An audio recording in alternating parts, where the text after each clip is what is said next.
Hey, my name is Marianne, and in this video I'm going to talk to you about some of the books I read in March. It is the last day of March today.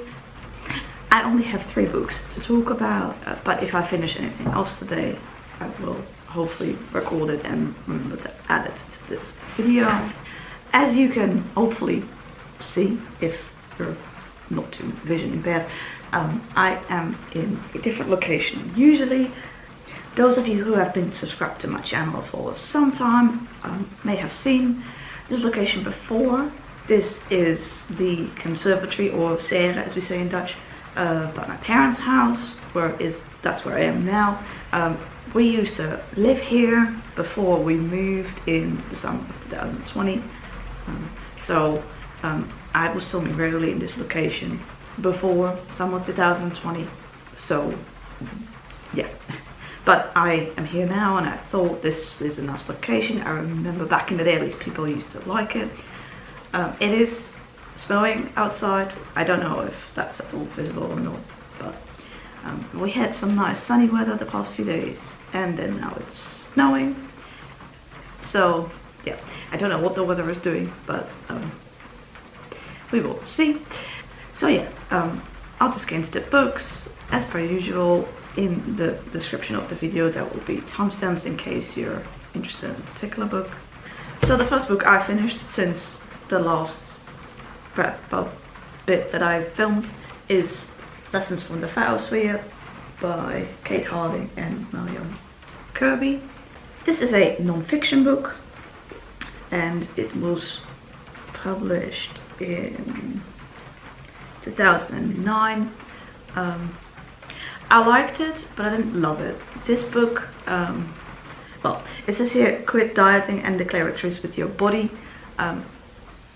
It took a while for where I ordered this book before they could get hold of it. By the time that they did, I had already read some other books on this subject, and so I am further in the journey than this book presumes I am, if that makes sense. This book is written for fat people. I'm a fat person, in case you didn't know. So if you're thin, then this is not the best book for you to read. If you're thin and you're looking for a book to learn more about the fat phobia that fat people experience and stuff, I highly recommend Aubrey Gordon's What We Don't Talk About When We Talk About Fat. I think there's a video of that on my channel.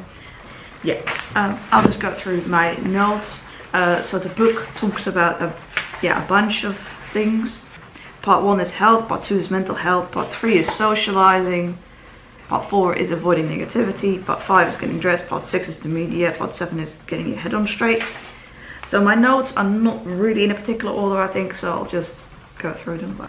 Yeah, so one thing that I thought was that there was no, in the chapter, there are a couple of chapters about like dating and romance and stuff, is that the authors, while I'm glad that they do mention that, you know, the partner doesn't have to, because this is written for fat women, authors are women, the partner doesn't have to be a man, but they do assume that everybody wants a partner, a romantic relationship. So there is no mention at all of aro ace people in here.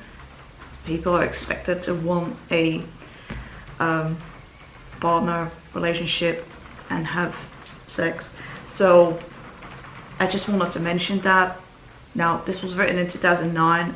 I didn't know anything about the asexual spectrum in 2009, so I don't know.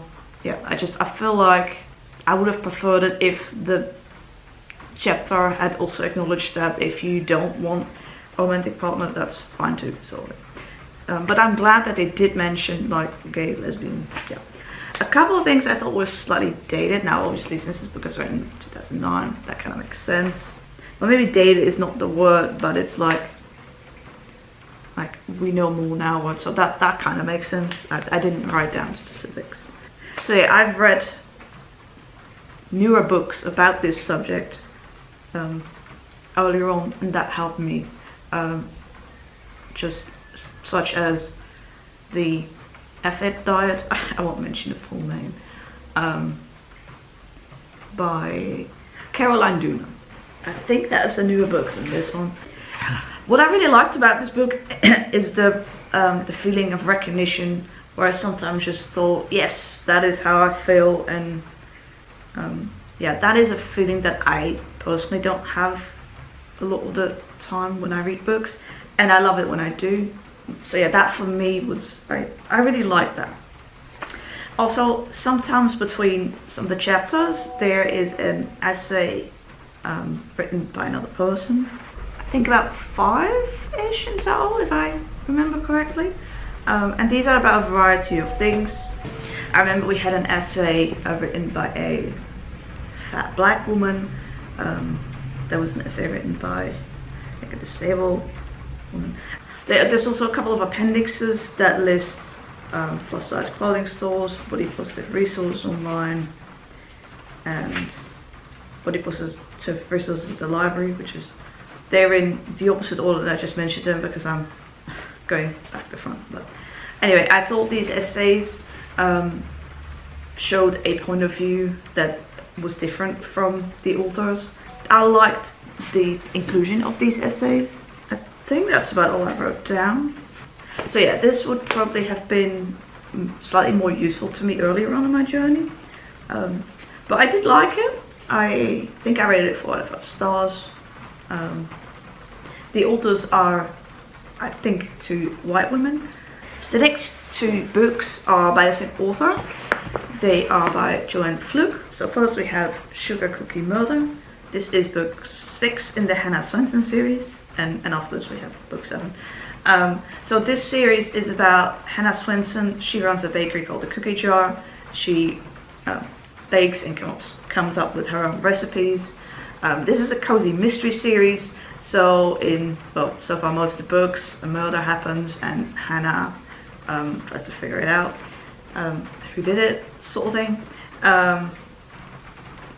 I've really been enjoying this series. I started reading it last year. I want to say November, but I could be wrong, with my friend Sarah. She's not on BookTube. And so yeah, I've been really enjoying the series. Now this one was a bit different in that, based on how it looks, you think, oh, this is going to be a full-length book. But actually, half this book, so yeah, pretty much half, is lots of recipes. Now, most of the books so far, they all come with recipes having to do with what is the things that Hannah is making and stuff in the story. This one has a lot more recipes to do with a cookbook that Hannah is writing that includes recipes from lots of people from the town where she lives, which is called Lake Eden. So that's why, but yeah, so this part, 200 pages, is the story, and most of the books are 300-ish pages. And so with this one, while I liked it, I was a little bit disappointed that it took quite a long time for the murder to happen / be discovered. So I was kind of expecting it to happen sooner. It could have been my mood. So I didn't like this one as much as the other full-length novels, so books 1 through 5. But I did enjoy it, and I did like it. It got more interesting to me once the murder happened. But yeah, I do really like the characters, and when I'm going to talk about the next book, I got more into it then, so I don't know why I wasn't feeling it yet with this. Maybe I just wasn't in the mood yet. In this book, what I liked was that so all the people, there's an annual Christmas buffet, and so this cookbook that Hannah is writing, including recipes from every other town, they've made all the food, and then at this Christmas buffet people get to taste it and see if the recipes worked and stuff. So like all the people are in this one big building when Hannah then discovers a dead body, and there's also a blizzard, so like it's kind of like a closed room mystery, if that's No, I don't think that's the right word, but I mean, like, there are suspects, but I mean, they're all stuck in this one building. They're not allowed to leave because of the blizzard, and also the, so yeah, I rated this one 4 out of 5 stars, because I thought it took a little while to get going, but that could have been my job, with my mood. My friend Sarah liked this one just as much as the other ones, so then we have Peach Cobbler Murder. This is book 7 in the Hannah Swensen series, also by Joanne Fluke, and I like this one a lot more, so maybe it's because I was a bit more in the mood having just read the previous book, I don't know. So this is just a full length book. This is actually a bit longer than 300 pages. Yeah, there are recipes sprinkled throughout the story. And yeah, I really like this one. In this one, a rival bakery opens its doors near Hannah's bakery, and everybody is going there now instead of Hannah's bakery. So she is worried that she might not be able to keep up the bakery, because if nobody comes in, then obviously she's losing money. And yet then a murder happens, and Hannah is one of the suspects. So that's kind of the basic premise of this book. I really like this one. Yeah, maybe it's because I was a bit more in the mood, or was more like into it because I had just read about the characters in the previous book, I don't know. But yeah, I really enjoyed this one. And yeah, I actually got this one second hand, because at the time that I was buying these books, I couldn't find this one new.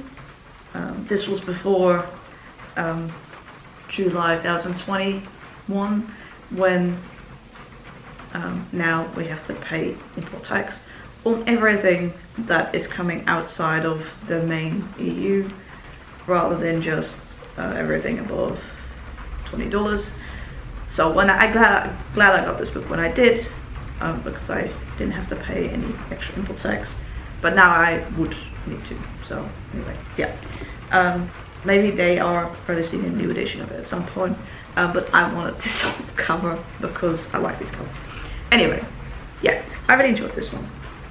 So that is all the books, although, like I said, if I finish anything else today, I will add it to this video, hopefully. I hope you enjoyed this location. Maybe you didn't. The weather is not as great as I thought it was going to be a few days ago, when I decided I would film this here, because I'm here now. So I didn't come here specifically to film this video, and I wouldn't want to do that. That's yeah. But yeah, when I thought of this, I was hoping for, you know, sunshine, which we did have a few days ago. But yeah, it's fine. I mean, it's the garden and other places could probably have done with some rain, even though it's snow. But yeah, anyway, I can hardly believe it's already like almost April. By the time you watch this, it will definitely be April, or even later, maybe. It's a bit cold here. Thank you very much for watching this video. I hope your reading month of March was nice. Mine was, but now I'm trying to remember what other books that I read. My memory, maybe hard to believe, but my long-term memory was quite good when I was a lot younger. Nowadays, I mean, my short-term memory has never been good.